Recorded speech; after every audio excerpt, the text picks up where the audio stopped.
Hello and welcome to MEE Live. I'm Matilda Mallinson. It's Tuesday, the 10th of March, 2026. Today, Women on the War, an Iranian diaspora debate.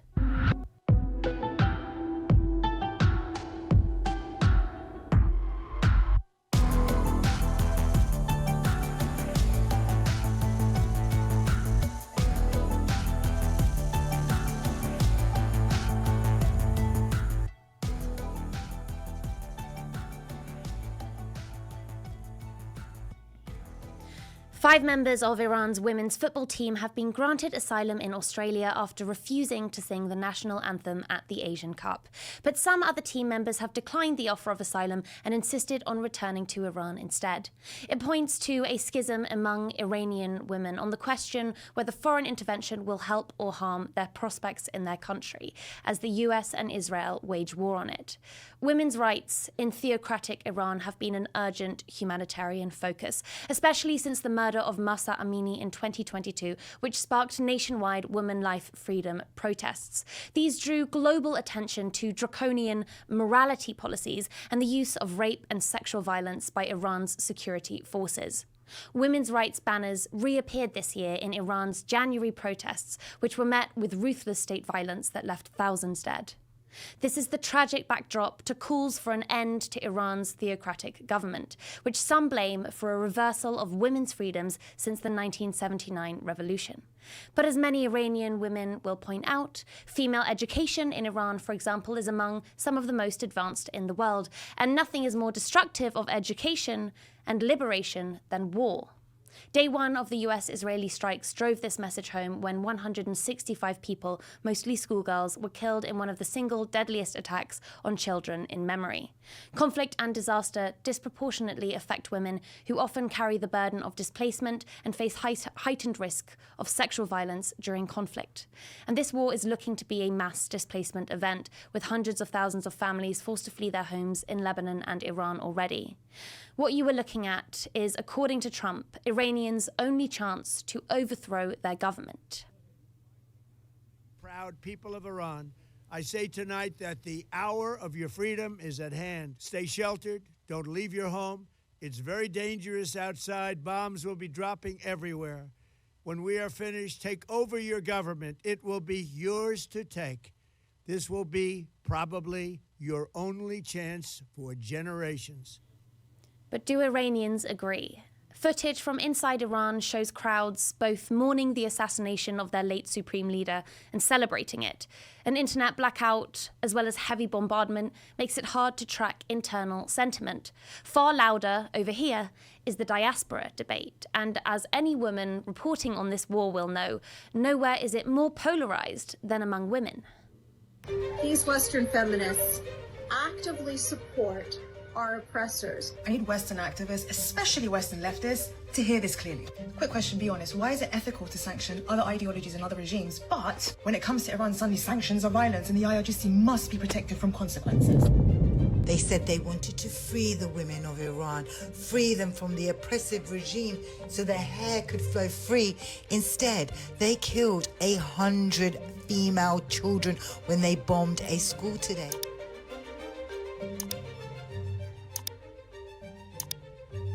Hello, Iranian here. You cannot pretend to care about Palestinians while ignoring Iranians being shot, tortured, and murdered by the Islamic Republic in Iran.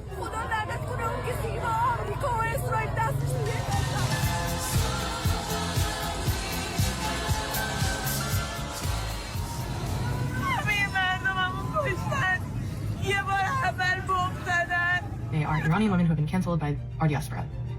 And not just cancelled, but recipients of the most vile misogynistic rhetoric. I don't care how much you guys bully me. I don't care how many videos you make of me. I don't care how many times you call me a whore, my mother a whore. I don't care how many times you tag me and tell your people to report me. These two things are true at the same time. Today we are exclusively platforming Iranian women to discuss oppression, liberation, and intervention in Iran.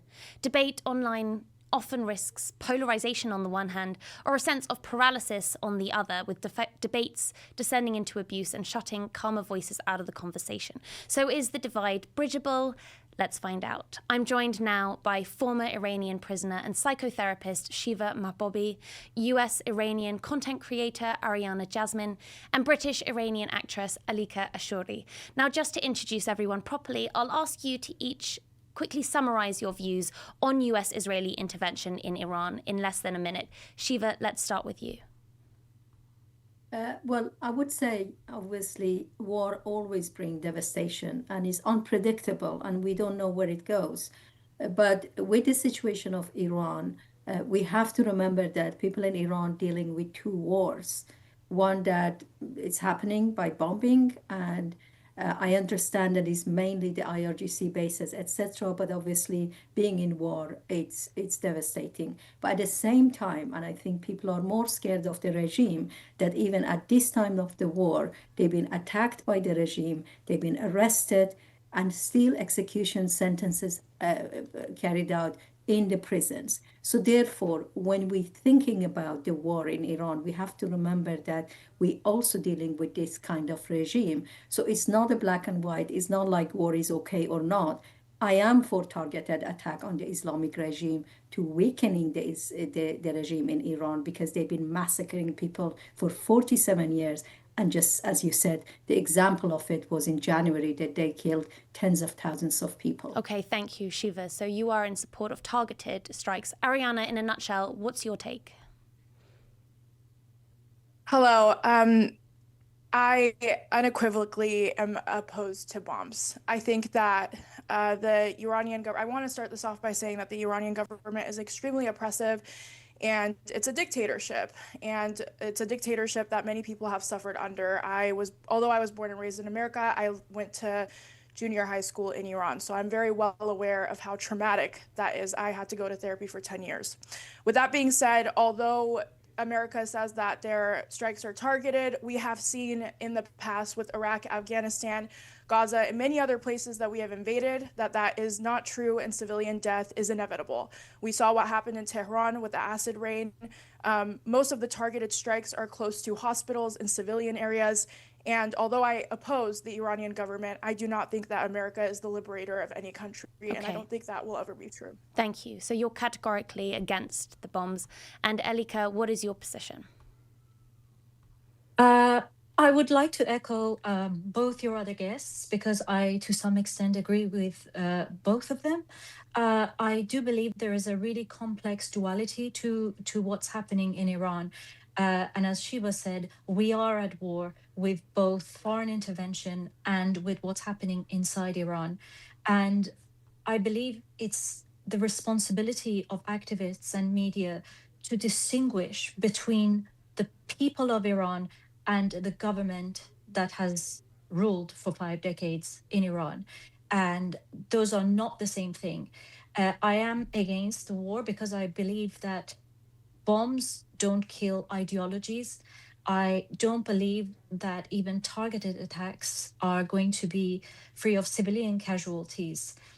And I do believe that those tyrants ruling Iran should be arrested, should be tried by international law, and should pay for what they've done, as I think death is an easy escape for them. And I say this because I am also a victim of this regime. I lived until the age of 17 in Iran, and my own father was kidnapped by this regime as a political pawn between the UK and Iran. So does that mean that you would prefer to see a judicial course of action taken rather than a military one?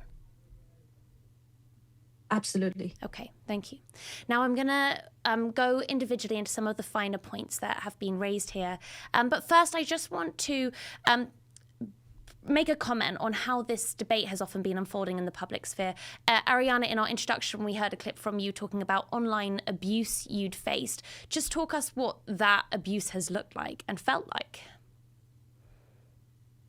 Yeah, I mean, I am against bombs and war, period. I've been a content creator for years now. I have a journalistic background. I have always been morally consistent on that fact, and that's because I have studied war for most of my life. I watched the war on terror unfold, and that's actually what inspired me to go into what I do now. But unfortunately, some of the loudest voices within the diaspora tend to be conservative, tend to be pro-war, tend to support the idea of bombs for the liberation, the ideology that bombs will liberate Iranian people. I've been getting dozens of death threats every single day, and I'm not even exaggerating. I have people calling me a whore, my mother a whore in Farsi, which is a very derogatory, offensive term that people use when they're angry. I believe that common discourse has not been normalized within our culture, and I wish it was, because rather than people disagreeing with my political points, they just go after me, they go after my family, they dox me. I have had pizza sent to my father's house as a form of notifying me that they know where my father lived before he passed away. And so this is just a shred of what I go through on a daily basis. Yeah, I have had people make videos about me. That's and terrifying. Just say completely false things. And I'm really sorry that has happened for you. And hopefully, you know, we can bridge some of the sort of divides and the tribalism in this discussion. Shiva, you've been campaigning for Iranian prisoners for years, and I imagine that has also made you a target. What kind of backlash have you faced for your activism? Well, of course, we've been targeted. And apart from that, of course, being a women's rights activist, being against any dictatorship when we talk about the complexity of the situation in Iran, for example. I mean, the word, I think it's you're pro-war. And which is quite, I think to that is that people are thinking very abstractively. They don't listen what's happening actually. They don't look at the situation. Of course, I've been threatened many times by many sections. Of course, when you don't fit into ideas of other people, they start attacking you. But I think I am centering myself because I'm working for human rights, for political prisoners, for women's rights. And when I talk about the regime or the strike, I'm talking basically on behalf of the benefit of people. I was in prison when there was a war between Iran and Iraq. I was injured. My best friend died in front of me. What the regime did, they just deprived of going to the hospital. What I'm trying to say, people do not listen. People try to make their own formula and fit you in it. It's war or no war. They're not thinking about it. And frankly, what it really frustrates me, all these so-called anti-war people who did not even come on the street when tens of thousands of people were massacred. So human rights apparently is they're selective about human rights. Ariana, I just want to bring you into this point that Shiva raises about potential hypocrisy within the movement. You know, this question, where were pro-Palestine activists when Iranian protesters were being slaughtered? We've seen this a lot, to be honest. Do you agree that there has been a double standard with how that movement expresses its solidarity? I think that this is a very complex question, and I don't want to speak on other people's behalf. I will say that I have seen amongst the leftist spheres, as a leftist myself, people seeing Ayatollah Khamenei as some sort of pariah or some sort of anti-imperialist entity that's going to free Palestine and, you know, all these other things. I disagree with it. I've seen it personally within my own ether, but in the same light, I have not seen many Iranian activists speak about the genocide that happened, that is still ongoing in Gaza as well, right? So we could make this argument on both sides, because I also am, you know, during Masajina Amini, I was in contact with many Iranian activists. After October 7th happened, they all factioned off and they started really sympathizing with the Zionist movement. And so I think this conversation goes both ways. And I think the other end of the coin that I just brought up is not conversed about as much either. So we've definitely seen these allegations, you know, across both sides of hypocrisy. Elika, I wonder your thoughts, you know, are these calls of moral hypocrisy helpful? Should the arguments stand up on their own rather than depending on denigrating people who disagree? What are your thoughts here? My interests have always been for the freedom of people and the fact that people, the citizens of countries, are almost always the collateral damage of various sides. I think it's really important to focus on the main issue and to stop pointing fingers and stop putting ourselves in boxes and look at things as binaries. I think it's important to be able to accept that things can be true at the same time. You can be against Israel and at the same time against the regime, as they're both brutal regimes. And there have been loss of civilian life on both parts. And I think you can be a feminist and also acknowledge that, for example, the regime that is now really focusing on their state TV for the murder of the schoolgirls, that is awful and tragic. Really, no one brought up the fact that this very regime poisoned at least 5,000 schoolgirls in the aftermath of the death of the murder of Mahsa Jina Amini across Iran. Thank you. Now, Shiva, since you bring up this context of Gaza, we've just seen Netanyahu and Trump kill tens of thousands of Palestinian women and children and level much of Gaza to the ground. These are the same leaders who are now behind the targeted strikes that you tentatively support. Why would women trust either of these men to have their liberation at heart after the destruction we've seen in Gaza? We don't. No one should. But empty-handed in front of IRGC, who brought basically war weapon on the street, they can't do anything. So therefore, it's not about trusting them. If the international community, including this government, if they really cared about Iran, what would they do? That is not just military intervention. That's actually closing the embassies, expelling the diplomats, seizing their assets. These are all part of it. It's not just the military. I think I'm least for military because that only damaged the society, the infrastructure, and also killing people. But what I'm trying to say, if we track back to Jina Mahsa Amini, how many times we asked the international the governments to put the IRGC on the list of terrorist organization. How many times we asked them to actually arrest these perpetrators? UN is a joke. I absolutely agree with you. Antonio Guterres shook hand with Raisi, who massacred thousands of people in the 80s. So they haven't done their job. They have a duty of care, UN, or at least on the paper. So they haven't done anything. So I'm not for military action whatsoever. But if they would have taken an action long time ago, years ago, when we had the bloody November, when they killed 1,500 then we wouldn't people, be here if we'd when taken they this killed action many before. people in 80s. Elika, if we had taken that action, maybe we wouldn't be here, but we are here now. You've said that you believe in judicial rather than military procedures, but realistically, as Ariana has pointed to, these rarely happen. International law works very slowly. The UN often doesn't act when is required.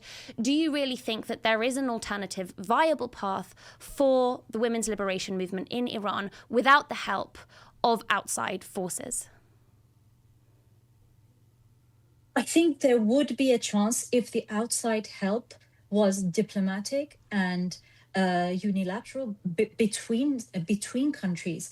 There is always power in a group fighting for an issue, for liberation, because the people of Iran have paid for their ask for freedom in blood. They have taken to the streets time and again, unarmed, and they've been faced with massacre.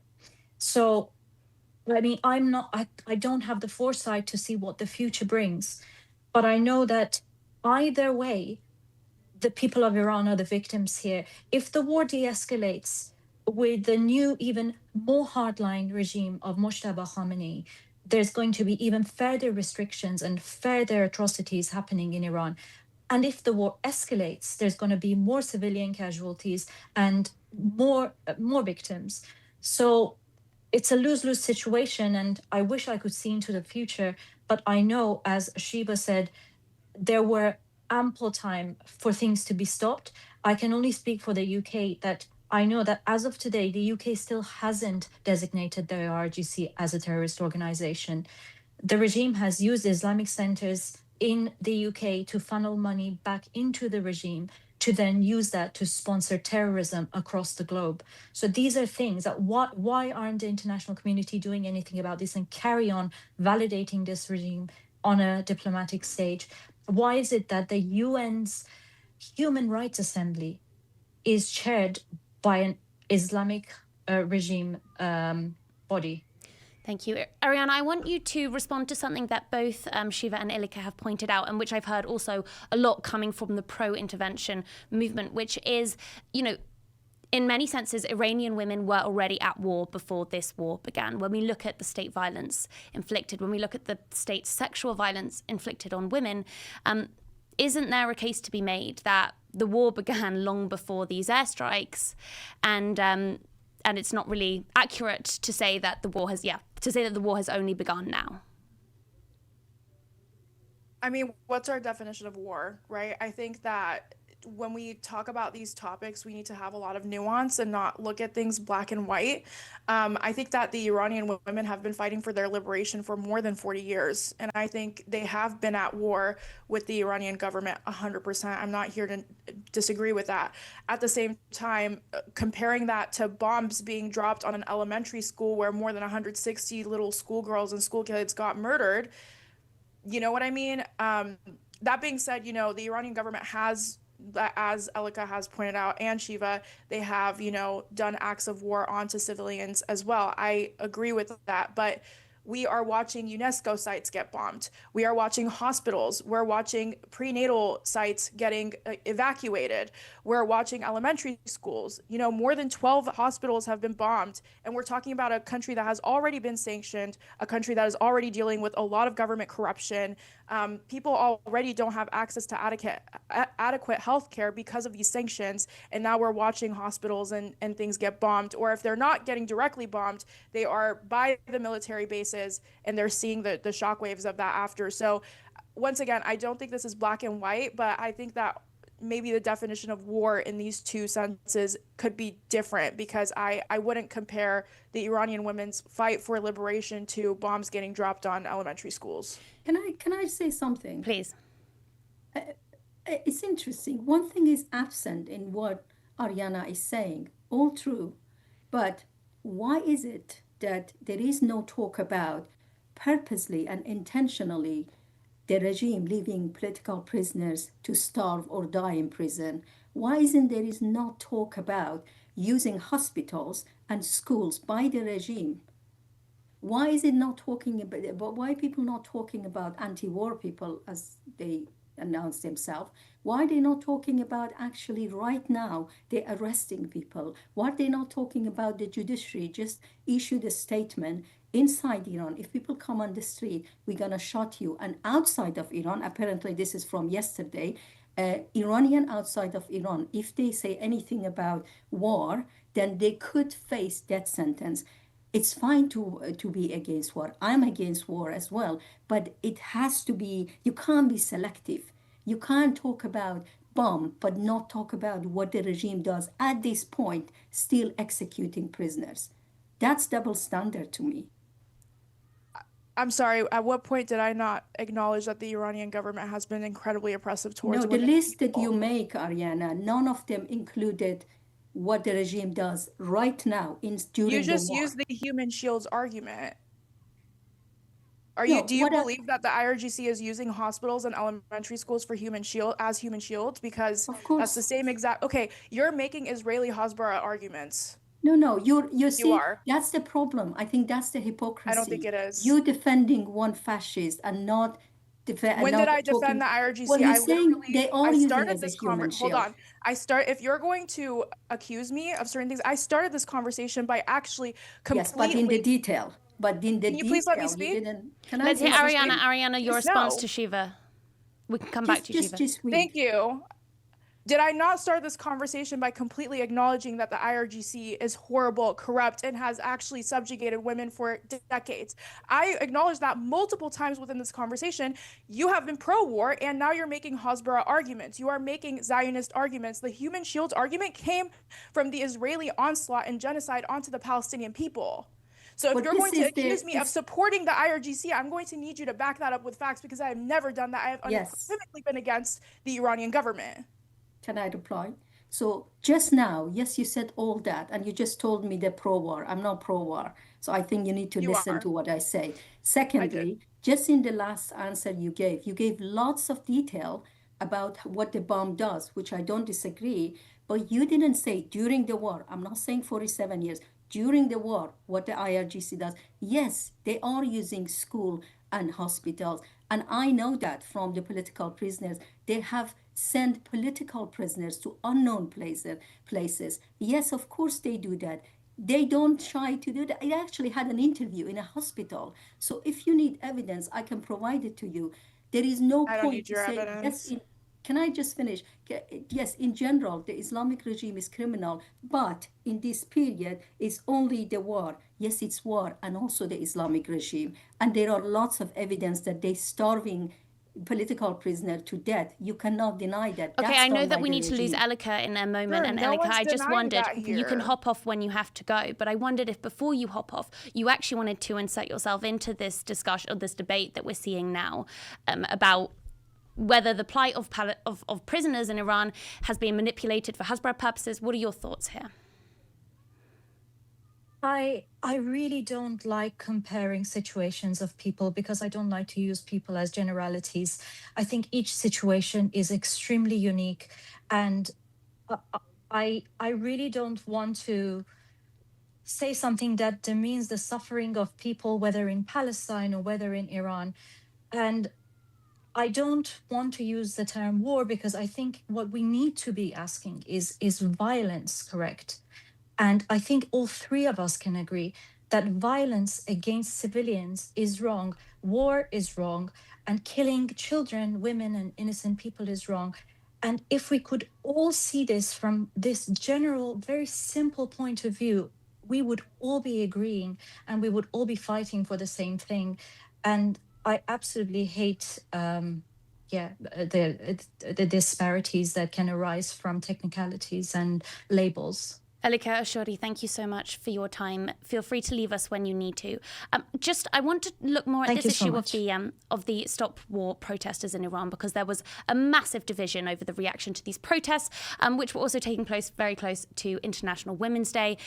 We've seen a lot of memes online, in some cases comparing the Stop War on Iran marches to the anti-war World War II sort of marches, essentially saying that those opposing the war on Iran are like those who called for the appeasement of Hitler. Shiva, do you think that there is a legitimate concern that if people do not get behind this military action, as Trump says, the one chance in generations could be lost. The one chance for the people of Iran to overthrow the government could go by, and it could be generations before we see it again. Do you think that there is an urgency, even if we don't want to play into binaries, that there is an urgency to pick a side here? I think we don't need Trump to say that. We know that. We're not waiting for the interventional war to overthrow the regime. I think Trump and Netanyahu using the situation again for their own benefit. In reality is any minute Trump might actually have negotiation with the regime. It's not like we trust him. It's not like we're waiting for him to rescue us. But people cannot come on the street while they're dealing with the bombing and also dealing with the IRGC more than anything else on the street. I think people who are demonstrating internationally against war, they have really good intention, and it's really good to be against war. But put yourself in my shoes as an ex-political prisoner, as someone who campaigned for them, that asking that, where were you in January? That's all. Why now? But why is it incompatible? Why is it incompatible to march against war and to have cared about what was happening in January? Maybe people joined in the protests in January and they joined in the protests in war. You know, and I suppose I don't see the conclusion of, even if we are to accept that there was a contradiction there, and I'm sure that for some people there were a contradiction and for many people there weren't. Where does that leave us? Does that mean that people should just stay home and not march against a war that they feel is illegal? I mean, do you not feel that the apparent illegality of this war is cause enough to take to the streets? I think if I was one of those people in the demonstration, I would be against war, stopping the war, definitely. But at the same time, I would say this regime needs to be isolated internationally. In the UK, shut down the regime's embassy, expel their diplomats, pressure them to free political prisoners, put the IRGC on the list of terrorist organization, if they had all of them together, then I would say they look at the situation comprehensively and they look at it from the benefit of people. If someone only come and say that no war and not even talk about the IRGC and the regime, I'm talking about this period of 10 days, talking about them even in one word, I would doubt their intention. I would say this is hypocrisy. Ariana, would you agree that perhaps the anti-war movement here could broaden their demands and could be not just standing against something, but actually calling for international community action of some kind, whether that is prescribing the IRGC terrorist organization? Do you accept that there is perhaps a simplicity in the marching? Sorry, I take issue in the premise of that question. Can you reframe? So Shiva is saying that if you are just marching against military intervention in Iran, but you're not also marching for the prescription of the IRGC as terrorist organization, for the closing of embassies, Iranian embassies around the world, then your help isn't wanted, or your help is not constructive here. Would you accept that there is perhaps a simplicity to the demands of those protesting? I think that, first of all, people have the right to go against this war because it's their tax dollars, especially when you're talking about American people. They woke up to the news that America and Trump is bombing Iran. With their tax dollars, we're talking about $1 billion a day spent on this war. 7 American military members murdered because of Iran's attacks on American bases across the Middle East.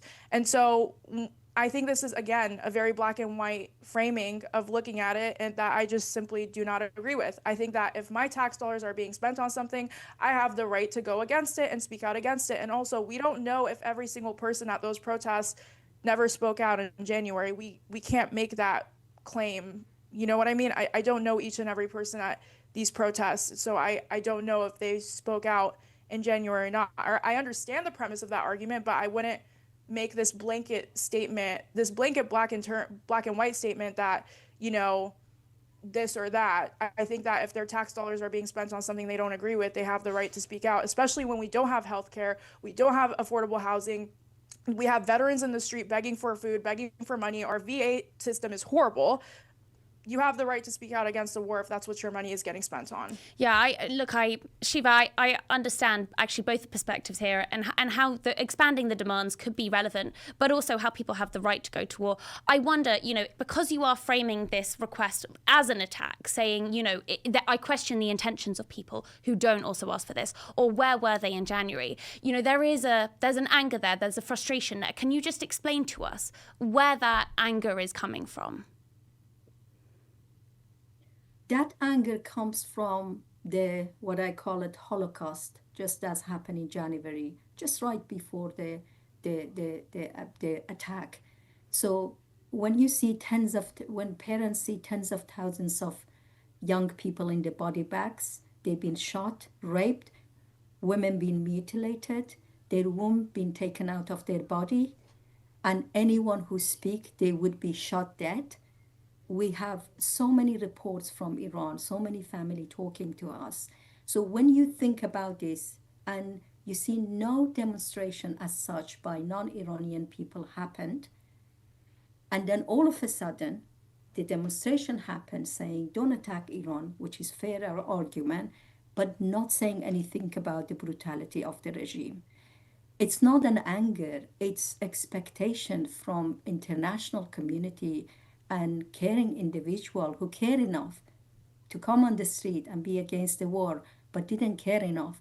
I'm not talking about individual if they've been in those 2 demonstrations, but you tell me, have you seen any demonstrations such as the anti-war one in January against what happened? Why we don't hear hands of Iranian people at that time? No one said that. So therefore, when that happened, you have to put yourself in our shoes, that one feels angry, then nothing happened around the world. But no one so, I mean, like, heard Ariana our was posting then. Ariana, I mean, you did weigh in January, didn't you? You were very vocally upset about what was happening. How do you feel about being sort of represented as having failed in January because change didn't come about? Can I say I mean, this is not about Ariana? I'm talking about international demonstration. It's not about Ariana. But Ariana is Of being course. attacked. Ariana is being attacked as well, you know, because of this accusation, right? That there's a hypocrisy in Iranian women's rights activists who are not backing what is happening now in Iran. Ariana, I mean, yeah, to be fair, yeah, you're absolutely right. I did get attacks from a lot of Iranian people saying that why didn't I speak out in January, which I did. I spoke out in January. I made multiple videos. My own cousin was shot in the head by IRGC officials because she opened her door to protesters. She wasn't even a part of the protest. She just opened her door because a protester was banging on her door and they shot her in the head. She died right then and there. So again, I think that two truths can be correct at the same time. At the same time, though, at a lot of these Iran, regime change or Iran protests for the liberation of Iranian people, we're seeing a lot of people taking the Israeli flag. And to be honest, if you want a people-powered movement and you want people to stand with you, but you see loads of people taking an Israeli flag, representing a country that has just committed egregious massacre in the past 3 years, it makes it hard to ask people to stand with you and have a people-powered movement when the people in that protest are globally taking Israeli flags. And so this conversation is much more layered. It's much more nuanced. I was born and raised in America. I lived in Iran as well. I understand both sides of the coin, but asking for a people-powered movement while aligning yourself with the Zionist entity of Israel, it's a tall order. Shiva, is it unacceptable to accept help from Israel in seeking liberation for Iran? We never asked Israel, actually. I'm against there were a few people, mostly monarchists, holding the Israeli flags, to be honest, because how you got attacked, I got attacked when I was defending genocide. I was attacked by the same people calling me I'm pro-Hamas, which I'm against Hamas as well. So this happening, of course, people put ideology before humanity. That's the problem.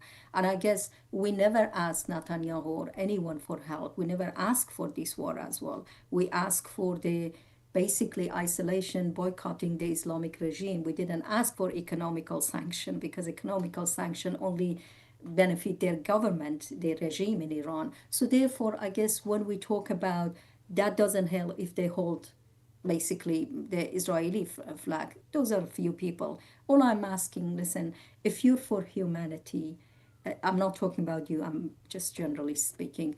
If one is for humanity and goes on a march, you need to be for humanity in any cases.